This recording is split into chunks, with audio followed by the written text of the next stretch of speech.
A poor, barefoot little beggar girl runs into the hospital and interrupts the millionaire who was crying desperately over his son in a coma. It's then that the girl says, "Sir, I know how to save your son." Her words reveal such an impactful truth that they make the doctors burst into tears. The monotonous, rhythmic beeping of the cardiac monitors echoed through the room at St. Elizabeth Hospital, mixing with the muffled bustling of nurses in the corridor. The cold, impersonal light reflected on the tired, worn face of Robert Caldwell, a man accustomed to solving any problem with money. But sitting there beside his son's hospital bed, he felt completely powerless. Before continuing, please click the like button and subscribe to the channel. Your support is very important. Robert observed his son Michael, motionless and pale, connected to a series of tubes and machines. Michael had been in a coma for months, victim of an accident shrouded in mystery. The boy had been found unconscious on the emergency staircase of his school, without witnesses, without security camera footage, without a plausible explanation. Despite all efforts, the best treatments and the most advanced technologies, nothing seemed to work. With a heavy sigh, Robert leaned forward, holding his son's cold and inert hand. His fingers traced the lines of the small palm, remembering how they used to be full of life and energy. "Michael," his voice faltered, choked with emotion. "Can you hear me, son?" The silence that followed was deafening. Robert closed his eyes, allowing a solitary tear to roll down his tired face. It was hard to believe that just a few months ago, Michael was a vibrant, full-of-life boy, always with a smile on his face and a joke on the tip of his tongue. The successful businessman now faced the greatest challenge of his life, a problem that his money and influence couldn't solve. The helplessness consumed him, corroding his soul day after day. As he watched his son, Robert couldn't help but notice the stark contrast between the fragile figure in the bed and the energetic boy who used to run through the corridors of their mansion. Memories assaulted him like a whirlwind. Michael's first day of school, his soccer games, the nights they stayed up late watching superhero movies. A knot formed in his throat. How had things come to this point? How could he, Robert Caldwell, the man who always had everything under control, now feel so lost and helpless? His thoughts were interrupted by a light knock on the door. Dr. Ramirez, the neurologist responsible for Michael's case, entered the room with a serious expression. "Mr. Caldwell, may I speak with you for a moment?" Robert nodded, reluctant to leave his son's side but anxious for any news. He followed the doctor to the corridor, his heart accelerating with each step. "Mr. Caldwell," began Dr. Ramirez, her voice soft but firm, "I know you've been waiting for good news, but what, doctor?" Robert interrupted, the impatience evident in his voice. "Please be direct with me." The doctor took a deep breath before continuing. "The latest tests didn't show any significant improvement. In fact, we're observing a decrease in Michael's brain activity." The words hit Robert like a punch to the stomach. He leaned against the wall, feeling his legs weaken. "What does that mean?" he asked, though he feared the answer. "It means we need to consider other options," said Dr. Ramirez, carefully choosing her words. "Perhaps it's time to think about palliative care, Mr. Caldwell." Robert felt as if the floor had disappeared beneath his feet. Palliative care. That meant giving up, and giving up was not an option for him. "No," he said, his voice firm despite the tremor in his hands. "I won't give up on my son. There must be something else we can do." Dr. Ramirez placed a comforting hand on Robert's shoulder. "I understand your frustration, Mr. Caldwell. Believe me, we all want to see Michael wake up, but we also have to be realistic about his chances." Robert shook his head, refusing to accept it. He was Robert Caldwell, the man who had built an empire from nothing. He would not accept defeat, especially when it came to the life of his only son. "I'll look for other specialists," he declared. "There must be someone, somewhere in the world who can help my son." The doctor sighed, recognizing the determination in the man's eyes. "Do what you think is best, Mr. Caldwell, but please don't forget to take care of yourself too. Michael needs you to be strong." With a brief nod, Robert returned to his son's room, sat down again beside the bed, holding Michael's hand as if his own life depended on it. "I won't give up on you, son," he whispered. "Never." The hours dragged on, and Robert remained there, motionless, lost in thoughts and memories. The hospital room with its white, sterile walls seemed to suck all color and vitality from the air. The constant sound of the machines was a cruel reminder of the fragility of Michael's life. As night fell outside, Robert found himself recalling the day of the accident. It was an ordinary Tuesday, nothing special. Michael had gone to school as always, carrying his heavy backpack and complaining about some math test. Robert hadn't paid attention, busy with an important business call. If only he had paid more attention that morning. If only he had said, "I love you," before Michael walked out the door. Now those unspoken words weighed on his chest like lead. Robert's phone vibrated in his pocket, but he ignored it. The outside world, with its meetings, contracts, and business dealings, seemed so insignificant now. What importance did money have when his son was fighting for his life? A subtle movement caught his attention. For a brief moment, Robert swore he saw Michael's fingers move. His heart raced, hope resurging like a flame. "Michael," he called, leaning over his son. "Can you hear me?" But the moment passed, and Michael remained motionless as before. Robert sank into the chair, disappointment weighing on his shoulders. How many times had he imagined this moment? How many times had he dreamed of Michael opening his eyes, smiling, calling him Dad? The night advanced, and Robert continued his silent vigil. Nurses came and went, checking vital signs, adjusting medications. They cast sympathetic glances at the exhausted man beside the bed, but they knew better than to offer empty words of comfort. That's when something unexpected happened. The door of the room suddenly opened, making Robert jump from his chair. A thin little girl with bare feet and dirty clothes invaded the room. She seemed like a specter emerging from the shadows of the city, with large, dark eyes wide open. The nurse on duty moved quickly to remove the intruder, but hesitated, as if a primitive instinct told her to wait. The girl stared at Robert without fear, her eyes shining with a disconcerting intensity. And then she spoke. "Sir, I know how to save your son."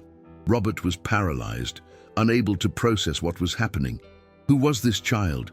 How had she entered the hospital? And what did she mean by "save your son"? Before he could formulate a response, the girl approached Michael's bed.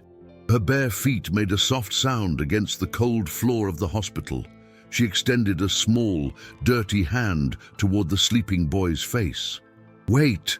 Robert finally found his voice, moving to intercept the girl, but something made him stop.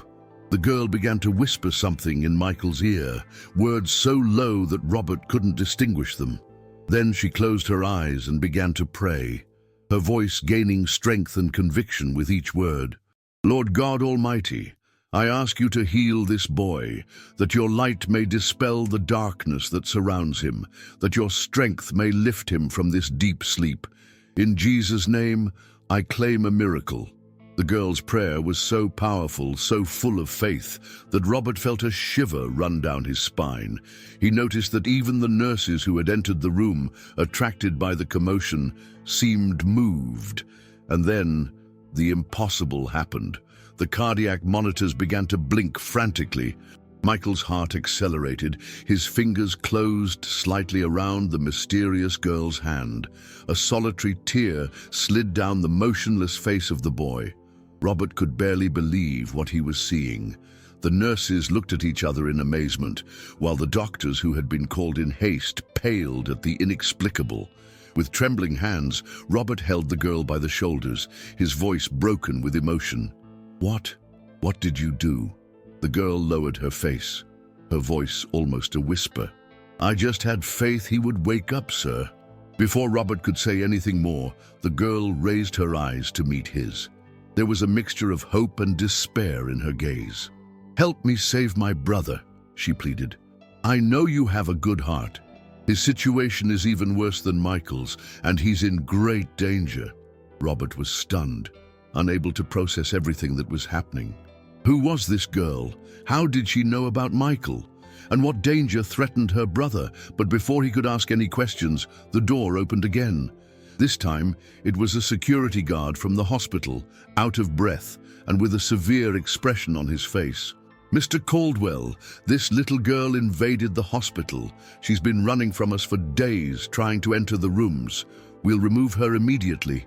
The girl shrank, the fear evident in her eyes.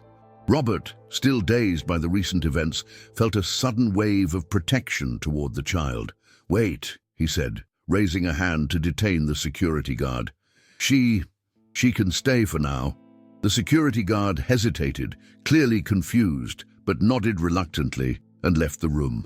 Robert turned to the girl, who was watching him with a mixture of gratitude and apprehension. "What's your name?" he asked gently. "Lily," she replied, her voice almost a whisper. Robert nodded, trying to organize his thoughts. There were so many questions, so many mysteries to be unraveled, but one thing was certain. His life and Michael's had just changed forever. As the doctors examined Michael, marveling at signs of improvement, Robert remained by Lily's side. He knew he was on the verge of something big, something that went beyond human understanding. And deep in his heart, a small flame of hope began to burn. Perhaps, just perhaps, the miracle he had been waiting for had finally arrived. The sun had barely risen on the horizon when Lily opened her eyes from a restless sleep. The cold, hard ground of the abandoned church's portico had been her bed for months. Beside her, her brother Jake still slept, curled up beneath a thin, worn blanket. Lily rose silently, her bare feet barely making a sound against the concrete. Her big, dark eyes scanned the still empty street. 10 years old, but with the gaze of someone who had already lived an entire lifetime. Another day, she thought with a sigh. Another day of struggle, of hunger, of fear, but also of hope. Always hope. As the first people began to appear on the streets, Lily gently shook her brother. "Jake, wake up. We have to go."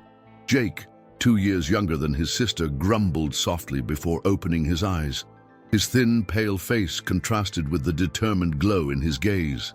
"Good morning, Lily," he murmured, rubbing his eyes. "Where are we going today?" Lily smiled, a sad smile that didn't reach her eyes. "Wherever God leads us, little brother." The two gathered their few belongings, an old backpack with some clothes, a worn prayer book, and a yellowed photograph of a smiling woman, their mother, Grace. The streets of the city began to come alive. Shopkeepers opened their stores, hurried executives rushed to work, and the two siblings blended into the crowd, invisible to the eyes of most.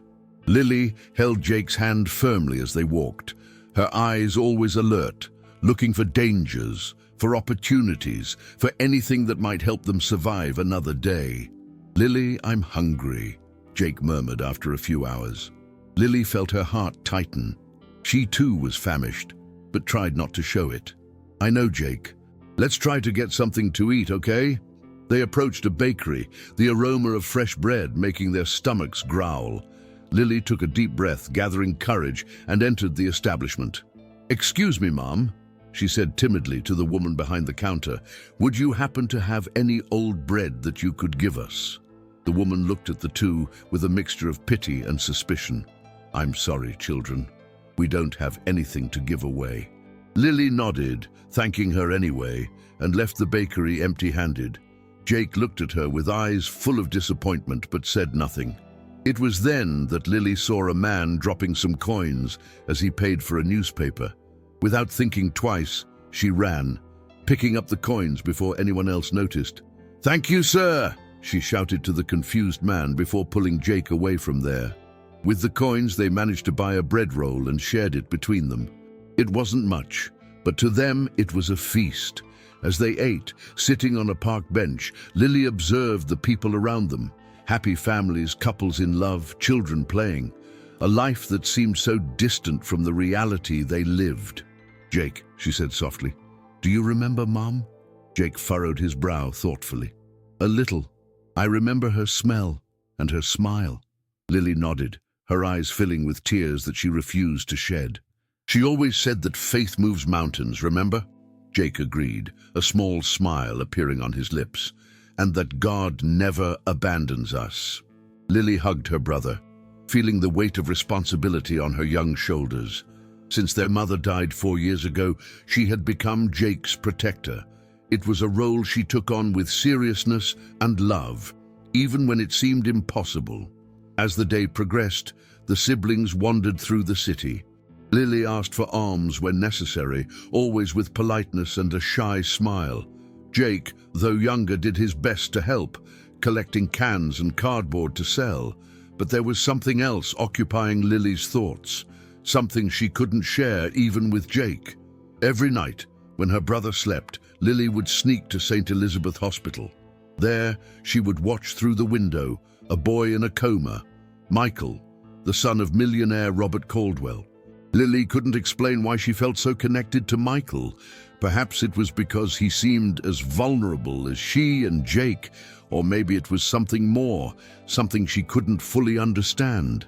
The fact was that night after night, Lily stayed there watching, and she saw things that no one else seemed to notice. Small movements of Michael's fingers, subtle reactions that the doctors dismissed as involuntary reflexes. But Lily knew, she felt that Michael was there, fighting to come back. That night, like all others, Lily left Jake asleep and made her way to the hospital. This time, however, something was different. There was an urgency in her heart, a certainty that something important was about to happen. Carefully, she managed to enter the hospital without being seen. Her bare feet made no sound on the waxed corridors. Guided by an instinct she didn't fully understand, Lily reached Michael's room. There he was, pale and motionless as always, and by his side, Robert Caldwell, the man Lily had seen so many times on the news and in newspapers. Without thinking twice, she entered the room. What followed was a moment that would change everything. Lily, moved by an unshakable faith and a courage that came from the depths of her soul, approached Michael. She held his hand and, closing her eyes, began to pray. Her prayer wasn't elaborate or filled with fancy words. It was simple, coming from the heart of a child who, despite all difficulties, had never lost her faith. "God, please wake Michael up. He needs to come back. His father needs him, and I need him to wake up so that I can save my brother." As she prayed, Lily felt something different in the air, an energy, a presence she couldn't explain but that filled her with hope. And then the miracle happened. Michael moved, his eyes fluttered. His fingers slightly squeezed Lily's hand. Shock and emotion took over the room. Robert Caldwell, the doctors, the nurses, all were astonished at the inexplicable. But for Lily, there was nothing inexplicable about it. It was faith, the same faith that kept her alive on the streets, that made her believe in better days, that drove her to protect her brother against all adversities. When Robert Caldwell held her by the shoulders, asking what she had done, Lily responded with simplicity, "I just had faith, sir." But she knew her journey didn't end there. In fact, it was just beginning. With her heart racing, she looked into Robert Caldwell's eyes and made her request.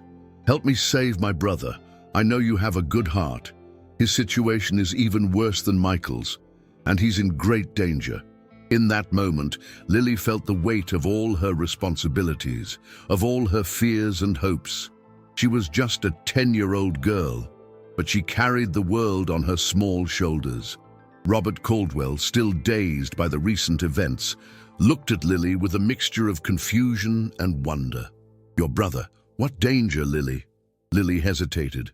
How could she explain everything she and Jake had been through? How could she make this rich and powerful man understand the reality of the streets, the constant fear, the daily struggle for survival? "It's complicated, sir," she began, her voice trembling slightly. "But please believe me, my brother needs help. Robert looked at Michael, who now showed clear signs of consciousness, and then back at Lily. "Something about that girl," That child with ancient eyes and a heart full of faith touched him deeply. "All right," he finally said, "we'll help your brother. But first, you need to tell me everything." Lily nodded, feeling a mixture of relief and apprehension. She knew she was about to reveal secrets she had kept for so long, secrets about her mother, about the past, about the real reason why she and Jake were on the streets.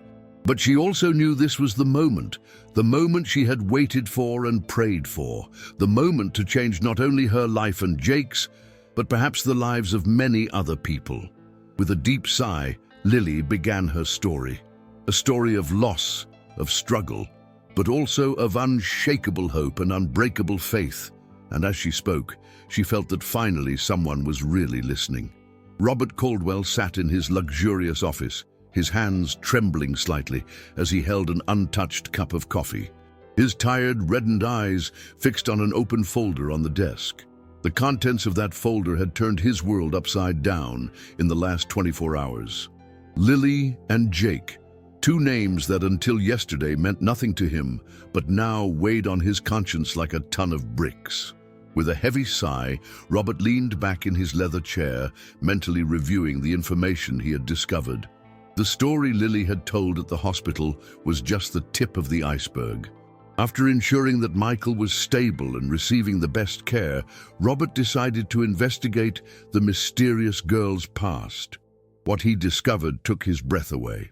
Lily and Jake were the children of Emily Carter, a former employee in the cleaning department of his company. The name meant nothing to Robert at first, but as he deepened his investigation, a terrible truth came to light. Emily was part of one of the hundreds of families evicted when Robert ordered the demolition of an old building for a new real estate development 4 years ago. At the time, Robert saw the project merely as another profitable business. He didn't concern himself with the details, with the lives being affected. For Lily and her family, however, that day marked the beginning of a tragedy. Robert closed his eyes, feeling the weight of guilt. He remembered the cold words he used in the board meeting. Sometimes, to build the future, we have to demolish the past. What cruel irony of fate that now, years later, one of the children affected by his decision would be the key to saving his own son. A soft knock on the door interrupted his thoughts. It was Amanda, his personal assistant for more than a decade. "Mr. Caldwell, the girl Lily and her brother have arrived." Robert nodded, trying to compose himself. "Have them come in, please." Moments later, Lily and Jake entered the office. The contrast between the luxury of the environment and the children's worn clothes was striking. Lily firmly held her brother's hand, her large, attentive eyes observing every detail of the office. "Good morning, sir," said Lily, her voice soft but firm. Robert felt a knot in his throat. "Sir, how could this girl treat him with such gentleness, knowing what he had done?" "Good morning, Lily, Jake," he responded, indicating the chairs in front of his desk. "Please sit down." The children obeyed, Jake nervously looking at his sister for reassurance. Robert took a breath. "Lily, I investigated what you told me about your mother, about the eviction." The girl nodded slowly, her eyes never leaving Robert's. "I'm sorry," continued Robert, his voice choked. "I had no idea. I never imagined the consequences." Lily tilted her head, an expression of understanding beyond her years crossing her face. "That's past, sir. What matters is what we do now." Robert was momentarily speechless. How could a child who had been through so much have such wisdom and compassion? "You're right," he finally responded, "and that's why I want to help you. Tell me what I can do." Lily exchanged a glance with Jake before turning back to Robert. "Jake is sick, sir. He needs treatment, but on the streets—" She hesitated, her voice failing for the first time. "On the streets, it's difficult." Robert felt his heart tighten. He stood up, walking around the desk to kneel in front of the children. "We'll take care of that immediately. Jake will receive the best treatment possible, I promise." Lily's eyes filled with tears, but she bravely held them back. "Thank you, sir. But there's one more thing." Robert nodded, encouraging her to continue. Before she died, our mother gave us this. Lily took a small flash drive from her pocket. She said it was important, that one day we might need it. Robert took the flash drive, intrigued. What could Emily have stored there? Let's find out together, he said, rising to connect the device to his computer. What followed left Robert stunned. The flash drive contained documents, emails, and photos that revealed a web of corruption involving his company and various local politicians. The real estate project that resulted in the eviction of Emily and so many other families was at the center of a much larger scheme. My God, murmured Robert, running his hands through his hair in despair. I had no idea. Lily carefully observed Robert's reactions. Mom worked in cleaning for years, sir. She saw and heard things. She tried to alert someone, but no one listened to her. Robert completed the thought. A cleaning employee against powerful executives and politicians. The silence that followed was heavy, loaded with implications. Robert knew that what he was seeing could destroy his company, his reputation, everything he had built. But looking at Lily and Jake, he also knew he could no longer ignore the truth. Lily, he finally said, his voice firm, you trusted me with this. Now I need you to trust me once more. I'll fix this. I'll do what's right. The girl nodded, a small smile appearing on her lips. I know you will, sir. That's why I came to you. At that moment, Robert felt a mixture of emotions, shame for the past, determination for the future, and a profound admiration for this child who, despite everything, still believed in the goodness of people. Well, he said, standing up, we have a lot of work ahead of us. But first, let's take care of you two. A hot bath, clean clothes, and a good meal. Then we'll take Jake to the doctor. As he guided the children out of the office, Robert couldn't help but think about how his life had changed in such a short time.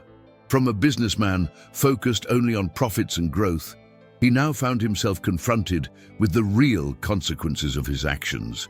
The journey ahead would be difficult. There would be obstacles, resistance, and dangers. But looking at Lily with her unshakable faith, and at Jake, so fragile and in need of help, Robert knew he was on the right path. As they walked down the corridor, Lily held Robert's hand.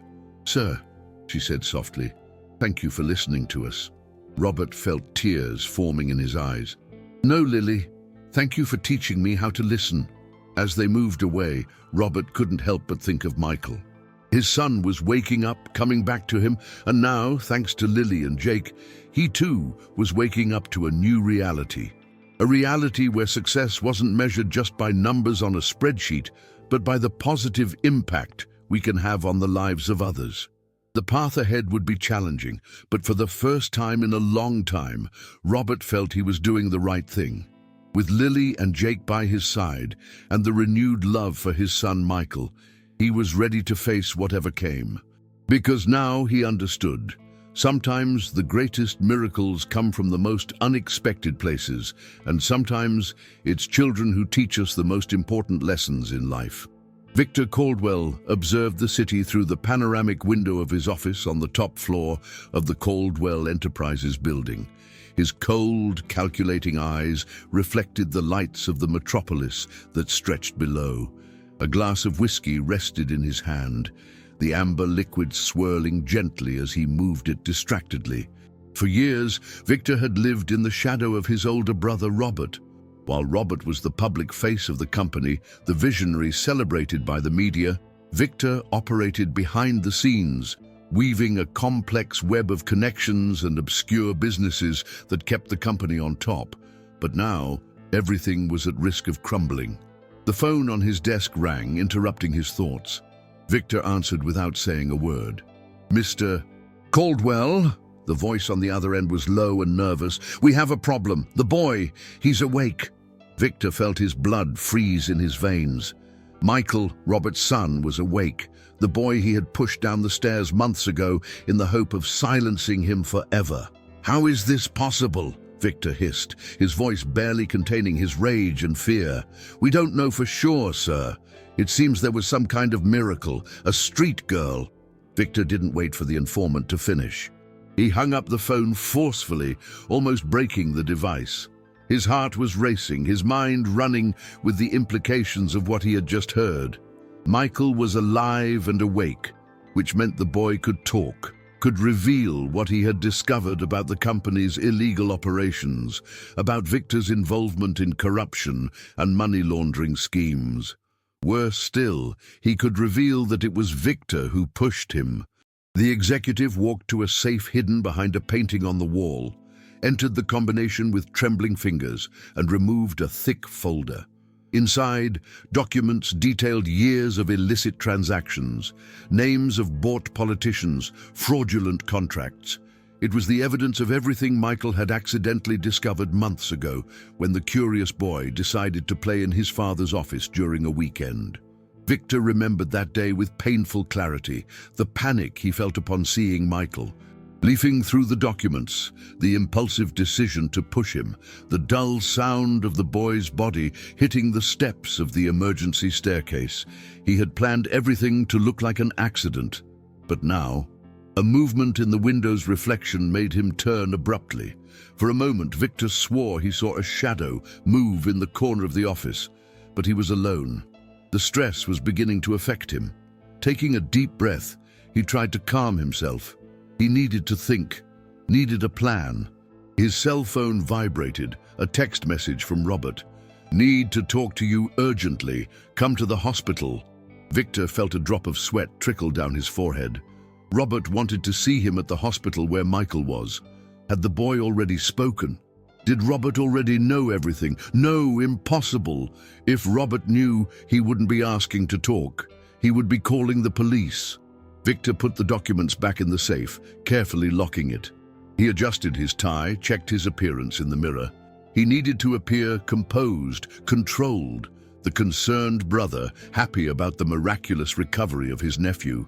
Before leaving, he made a call. "I need you to take care of something for me," he said in a low voice. "There's a girl, a beggar, who is somehow involved in Michael's recovery. Find out everything about her and, if necessary, get rid of her." On the other end of the line, there was a pause before the response. "Understood, sir." Victor hung up, feeling a weight in his stomach. He knew he was crossing a dangerous line, but it was necessary. Everything he had built in the shadows was at risk, and he would do anything to protect it. As he descended in the private elevator, Victor couldn't shake the feeling that he was being watched, as if invisible eyes were following him, judging each decision. In the building's lobby, he greeted the night security guard with a distracted nod. The man returned the gesture, his eyes following Victor to the exit. As soon as the revolving door closed behind the executive, the security guard picked up his phone. "He's leaving now," he said in a low voice, heading toward the hospital. On the other end of the line, Lily thanked him before hanging up. Her normally serene face was now marked by lines of concern. "What is it, Lily?" asked Jake, sitting on the hospital bed where he was being treated. Lily looked at her brother, then at Robert, who was sitting in a nearby armchair. "The bad man is coming," she said simply. Robert frowned, confused. "What bad man, Lily?" The girl hesitated for a moment before answering. "Your brother, sir. The man who hurt Michael." The silence that followed was heavy, laden with shock and disbelief. Robert felt as if the ground had disappeared beneath his feet. "Victor," he whispered, hardly believing what he was hearing. "How do you know this, Lily?" Lily lowered her eyes, nervously playing with the hem of her new shirt. I saw, that night, before the accident. I was near the school asking for alms. I saw Michael enter, then I saw your brother following him. I heard shouts and then—" She didn't need to finish. Robert understood.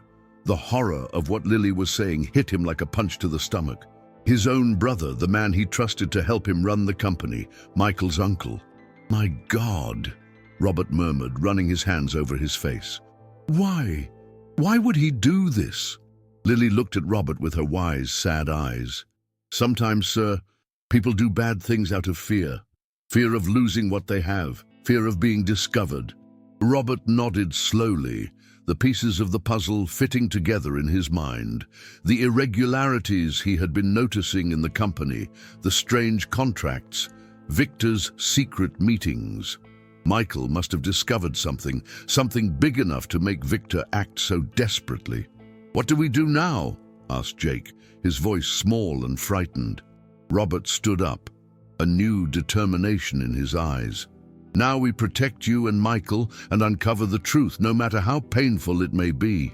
He turned to Lily, once again admiring the courage and wisdom of that little girl who seemed to carry the weight of the world on her shoulders. "Lily, I need you to tell me everything, every detail of what you saw and heard that night. Can you do that?" The girl nodded solemnly. "Yes, sir, I can." As Lily began to narrate the events of that fateful night, Robert couldn't help but think about how dramatically his life had changed in such a short time. From a successful and respected businessman, he now found himself at the center of a plot of betrayal, corruption, and violence.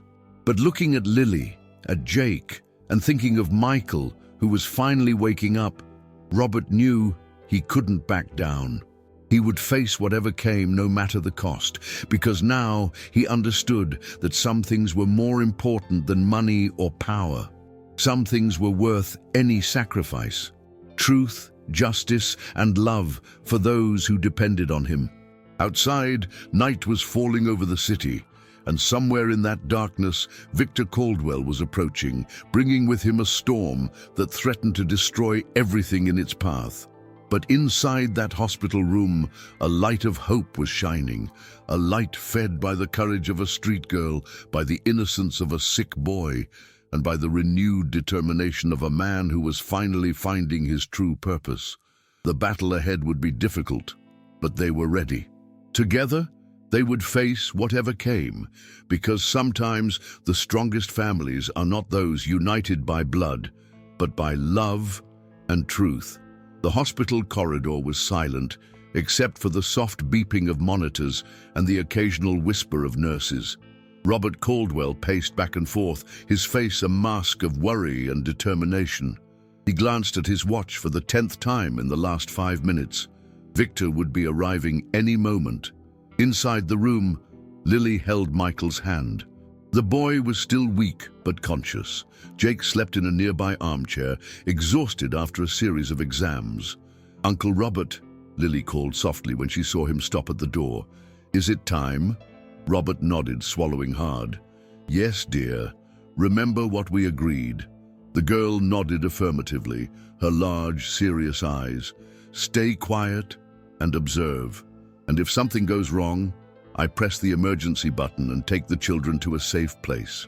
At that moment, the sound of footsteps echoed down the corridor. Robert turned, tensing his shoulders as he saw his brother approaching. Victor Caldwell appeared calm, but his restless eyes betrayed his anxiety. He forced a smile upon seeing Robert. "Brother, what miracle is this I'm hearing about?" "Michael," Robert interrupted with a gesture. "Let's talk in private, Victor." The two brothers headed to a small waiting room at the end of the corridor. As soon as the door closed, Victor's smile disappeared. "What's going on, Robert? Why all this mystery?" Robert stared at his brother for a long moment before speaking. "I know what you did, Victor." Victor's face paled for an instant, but he quickly composed himself. "What are you talking about?" "Michael, the stairs. It wasn't an accident, was it, Victor?" Victor laughed, a forced and nervous sound. "Robert, you're delirious. The stress of these last few months must be affecting your mind." But Robert didn't back down. He approached his brother, his eyes burning with an intensity that made Victor take a step back. "Enough lies, Victor. I know about the corruption schemes, about the money laundering, and I know that Michael discovered something. That's why you pushed him, wasn't it?" The silence that followed was deafening. Victor looked like a cornered animal, his eyes darting from side to side, looking for an escape. "You don't understand," he finally said, his voice a hoarse whisper. "I did what was necessary to protect the company, to protect our family." Robert shook his head, disgust evident on his face. "Family? You almost killed my son." "He was going to ruin everything," Victor exploded. "Years of work, carefully cultivated connections, all because of an overly curious kid for his own good." Robert felt as if he'd been punched in the stomach. Hearing his brother admit the crime with such coldness was more than he could bear. "It's over, Victor. I'm going to denounce everything, every dirty penny, every fraudulent contract." Victor laughed, a bitter and desperate sound. "You wouldn't do that. It would destroy the company, our legacy." "Some things are more important than money or legacy," replied Robert, thinking of Michael, of Lily and Jake. For a moment the brothers stared at each other, years of rivalry and secrets hovering between them. Then, in a quick movement, Victor pulled a gun from his jacket. "I can't let you do this, Robert." Robert's heart raced, but he stood firm. "Are you going to kill me too, Victor? Your own brother?" Victor's hand trembled slightly. "If necessary. I'm not going to lose everything because of your sudden scruples." At that moment, the door opened. Lily was there, her eyes wide with fear, but her voice firm. "Please don't do this." Victor turned, surprised. Robert took advantage of the distraction to lunge forward, trying to disarm his brother. The two struggled, the gun between them. The sound of the shot echoed through the room. For a terrible moment, no one moved. Then Victor staggered backwards, a red stain spreading on his shirt. The gun fell from his hand, tinkling on the floor. "No," he murmured, looking at Robert with a mixture of shock and betrayal before collapsing. Robert stood paralyzed, unable to believe what had just happened. It was Lily who acted first, running to call for help. In minutes, the corridor was filled with doctors and nurses. Victor was rushed to surgery, while Robert was questioned by hospital security. Hours passed. Robert waited, exhausted and in shock, outside the operating room. Lily was by his side, holding his hand in silence. Finally, a doctor appeared. "Mr. Caldwell, your brother is stable. The bullet didn't hit any vital organs." Robert let out a breath he didn't know he was holding. "He'll survive then?" The doctor nodded. "Yes, but he'll have a long recovery ahead of him." As the doctor walked away, Robert turned to Lily. "How did you know? How did you know you should come?" The girl shrugged, a small smile on her lips. "Sometimes we just know." Robert hugged Lily, silent tears streaming down his face. "Thank you," he whispered, "for everything." In the days that followed, a storm broke over the Caldwell empire. Robert, true to his word, denounced all the corruption schemes. The press had a field day. Headlines screamed about the Caldwell scandal in every newspaper. But amidst the chaos, something beautiful was being born. Robert discovered a strength he didn't know he possessed. He faced investigations, testimonials, and the wrath of former allies with unwavering determination. Michael improved each day, his recovery now seeming truly miraculous, not only physically, but emotionally. The time spent with Lily and Jake brought a new perspective to the privileged boy. As for Lily and Jake, their lives changed completely. Robert took them in, not only providing medical treatment for Jake, but also initiating the process of adopting the two children. One afternoon, as he watched the three children playing in the hospital garden, Robert reflected on how his life had changed. He had lost a fortune, a company, and trust in his own brother, but what he gained in return was invaluable. Lily approached, sitting next to him. "What are you thinking about, Uncle Robert?" He smiled, putting his arm around the girl's shoulders. "I'm thinking about miracles, Lily, and how sometimes they come in the most unexpected forms."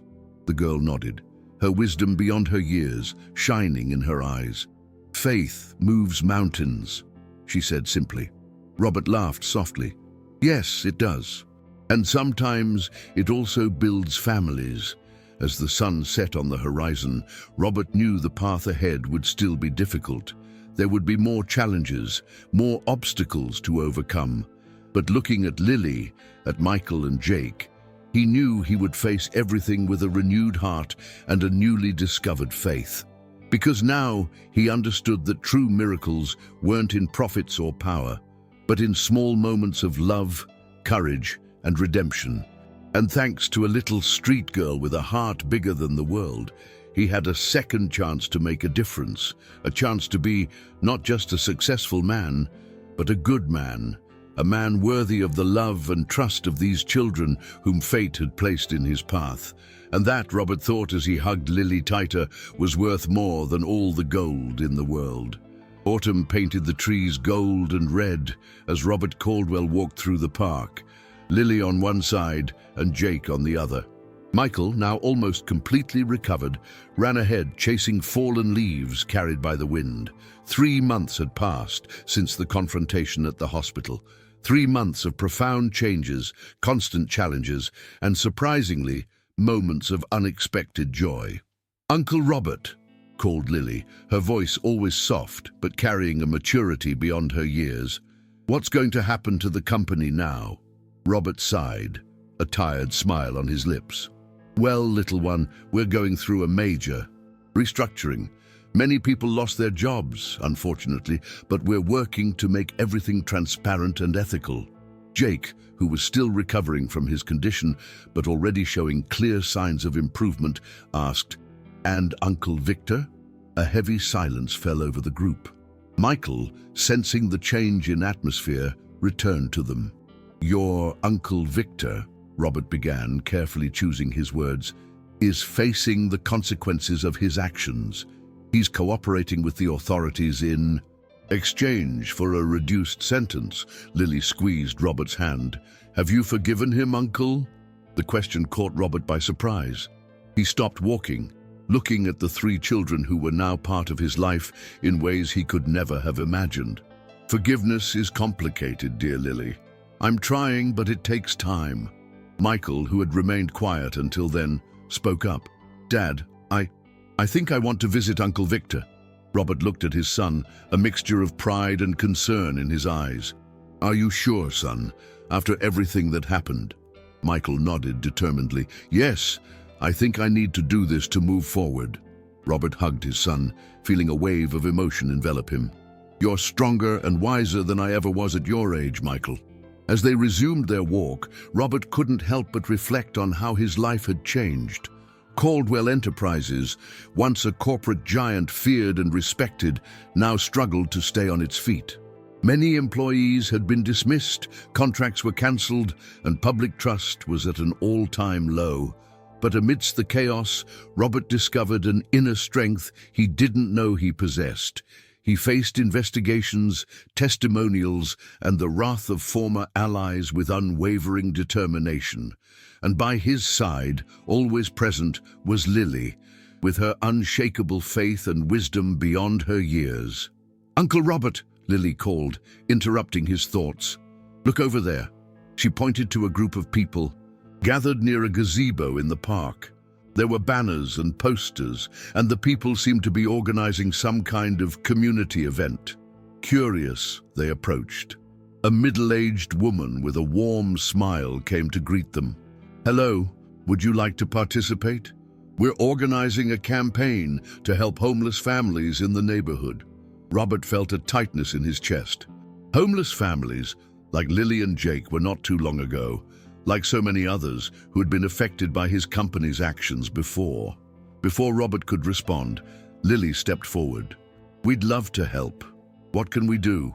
The woman smiled even more. "Wonderful.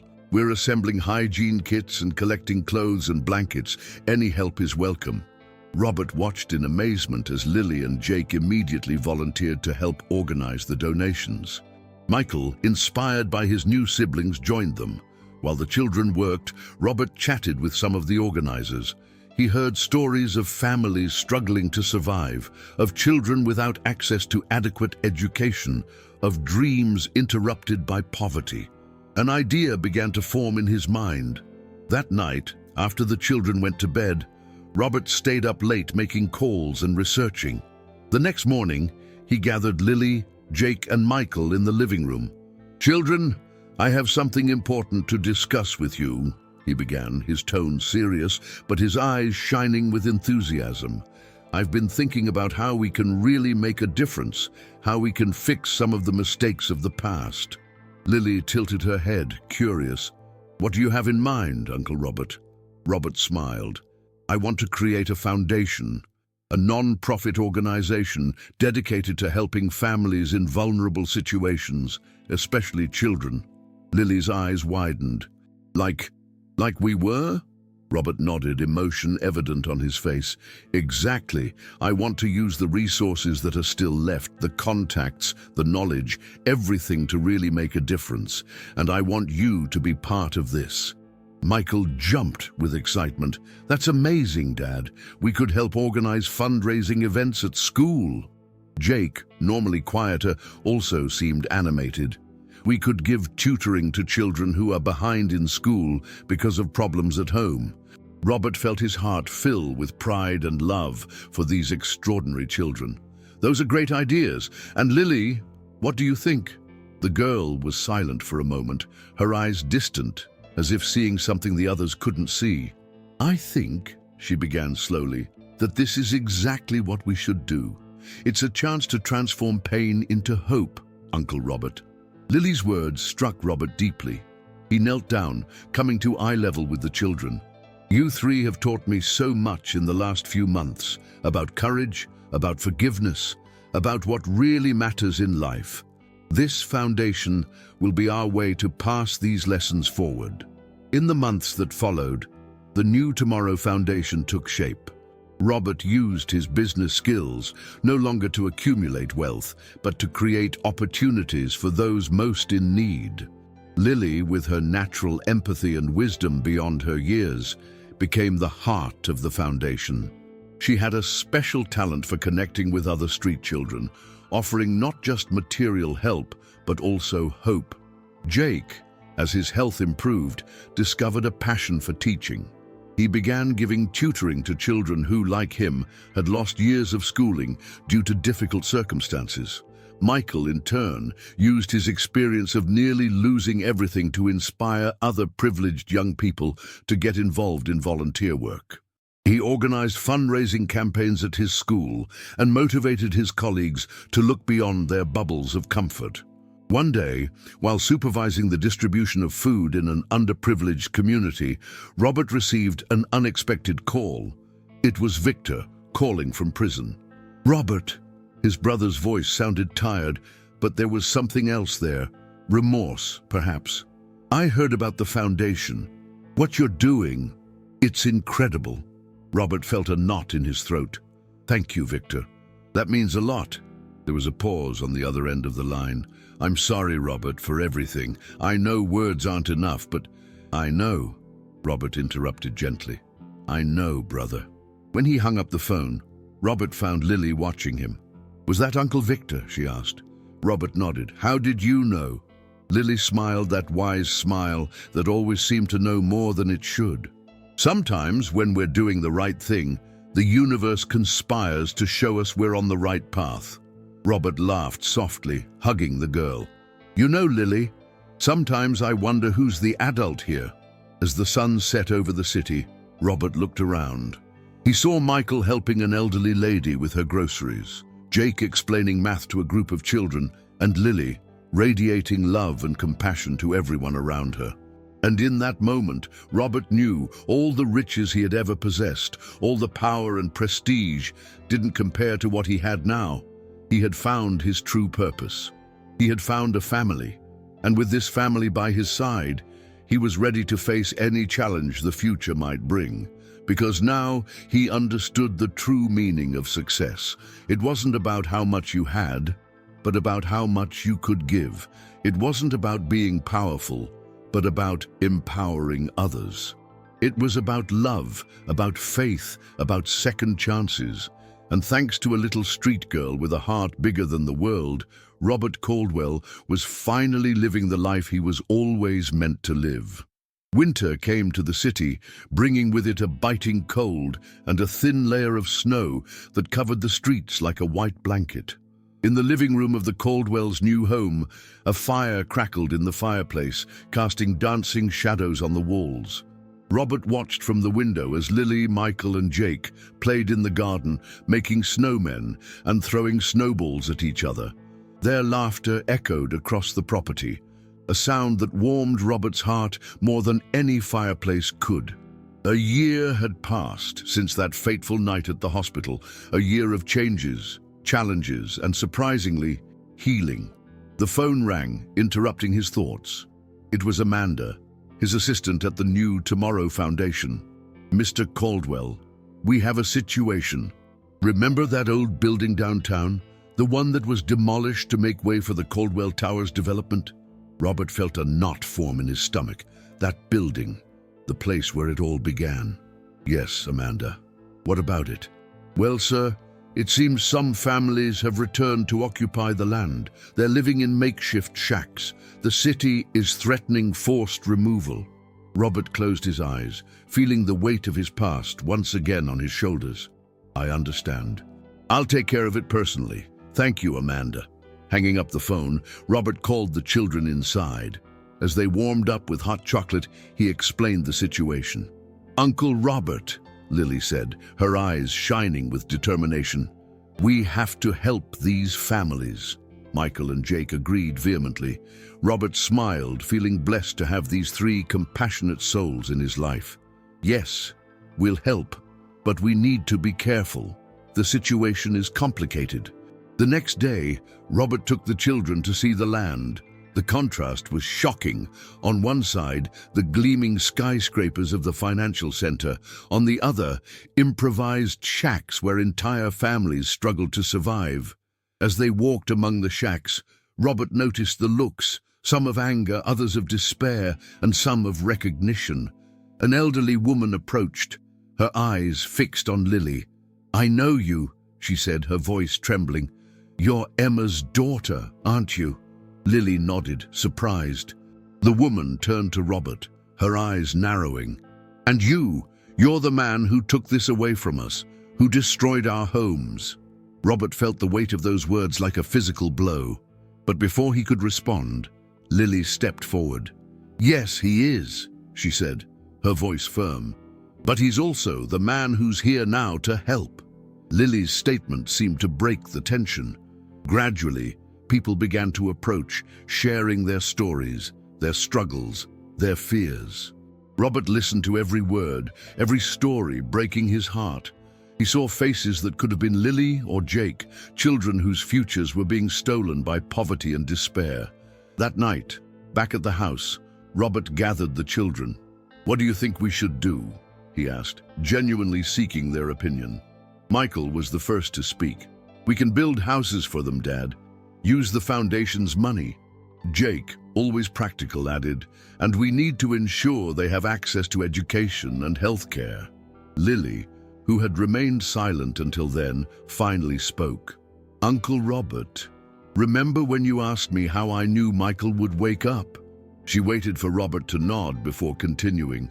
"Sometimes we just know. And now I know that this is why we went through everything we did. To be here at this moment, to help these people." Robert felt tears forming in his eyes. He pulled all three into a tight hug. "You're amazing, you know that," he said, his voice choked with emotion. "And you're absolutely right. We're going to do this. We're going to make a difference." In the months that followed, the land was transformed into a construction site, but it wasn't a luxury development being built anymore. Instead, modest but dignified houses arose, along with a community center, a clinic, a school. Robert used all his contacts and resources to make the project a reality. He faced resistance, of course. Former associates who couldn't understand why he was throwing money away. Bureaucrats who tried to block the necessary licenses. But for every obstacle, Robert found strength in Lily's determination, in Michael's compassion, in Jake's resilience. One day, while overseeing the construction, Robert received an unexpected visit. Victor, recently released from prison on parole, was there.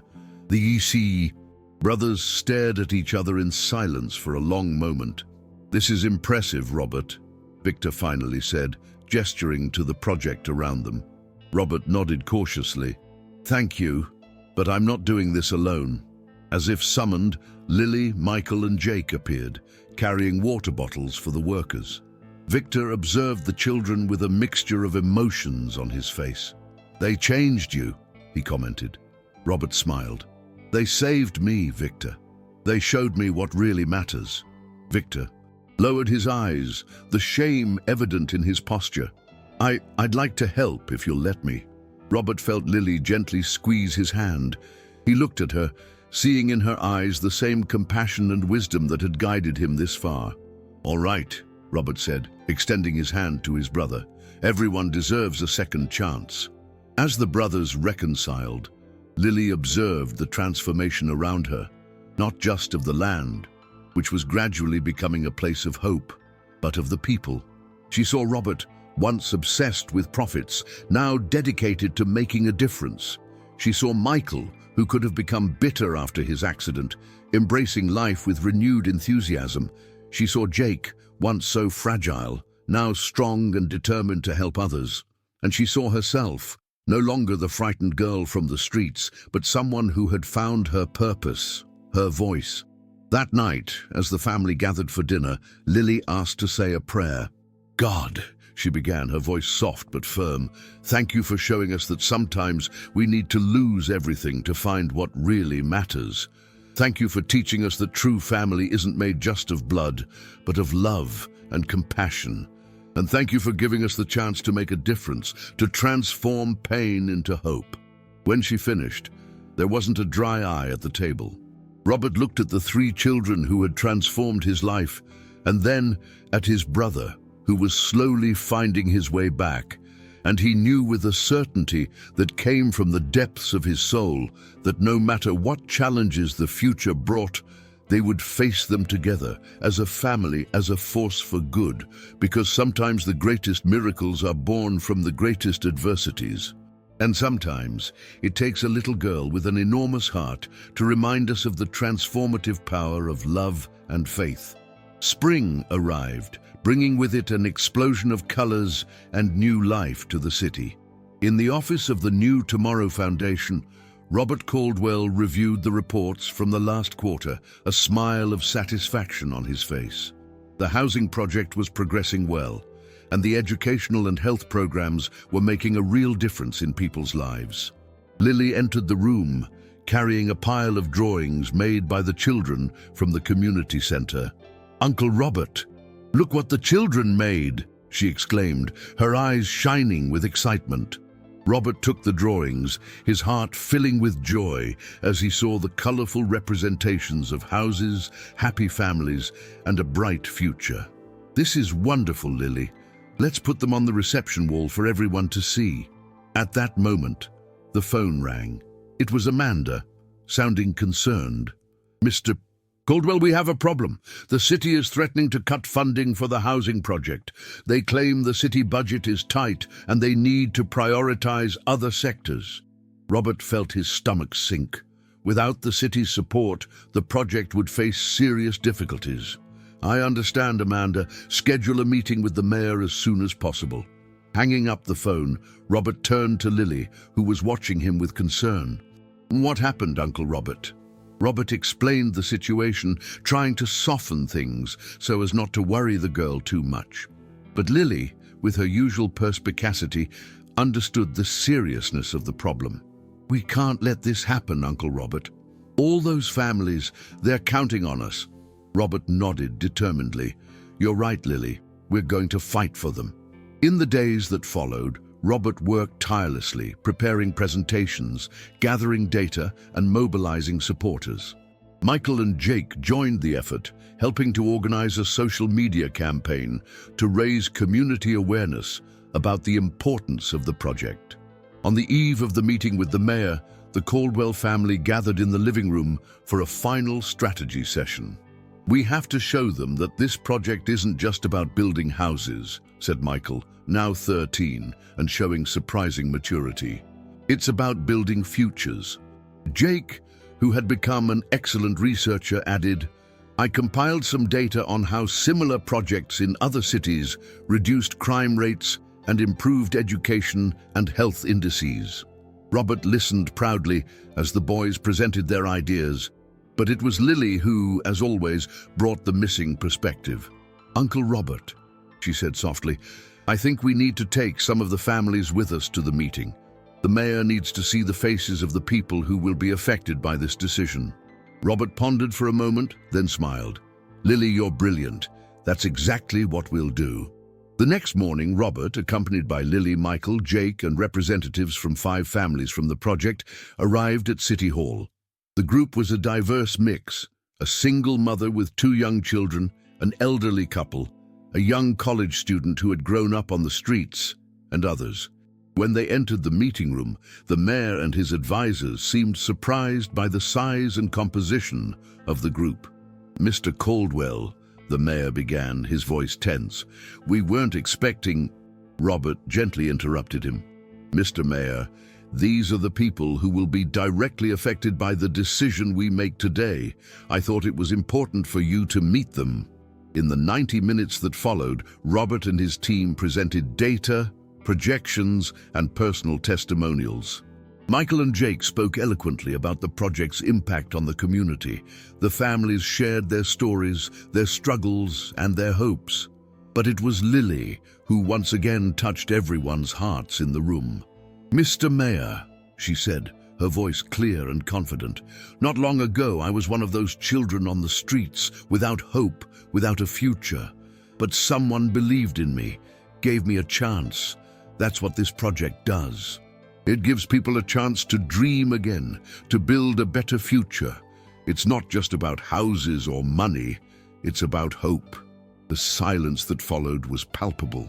The mayor looked at Lily, then at the families, and finally at Robert. "Mr. Caldwell," he said slowly, "I think we underestimated the importance of this project. We'll review our decision and find a way to maintain the funding." The room exploded in applause and hugs. Robert felt a wave of relief and gratitude wash over him. As they left City Hall victorious, Robert couldn't help but reflect on how his life had changed. Not long ago, he would have approached this challenge with aggressive lawyers and pressure tactics. Now, he had won with compassion, honesty, and the power of personal stories. "Uncle Robert," Lily called, pulling him from his thoughts. "I'm proud of you." Robert laughed, hugging the girl. "I'm the one who's proud of you, Lily. Of all of you," he added, including Michael and Jake in the hug. That night, as the family celebrated their victory with a special dinner, Robert proposed a toast. "To family," he said, raising his glass, "not just ours, but all the families we're helping, and to hope, which is the greatest gift we can give." As everyone toasted, Robert looked around the table, at Michael, whose bright smile showed no trace of the trauma he had suffered, at Jake, whose health and confidence grew each day, at Lily, whose wisdom and compassion continued to amaze him. And he knew with a certainty that came from the depths of his soul that no matter what challenges the future brought, they would face them together, as a family, as a force for good. Because sometimes the greatest miracles happen when we open our hearts to the possibility of change. And sometimes it takes a child's love and faith to remind us of what really matters in life. Comment below and share which moment in this story touched your heart the most. Was there a particular part that resonated with your own life experiences? Your reflections not only enrich our narrative, but may also inspire others who are watching. Your perspective is valuable and could make a difference in the life of someone facing similar challenges. Don't forget to subscribe to our channel, hit the notification bell, and give this video a thumbs up if it moved you. Your support helps us continue bringing these powerful stories of faith, hope, and redemption to audiences worldwide.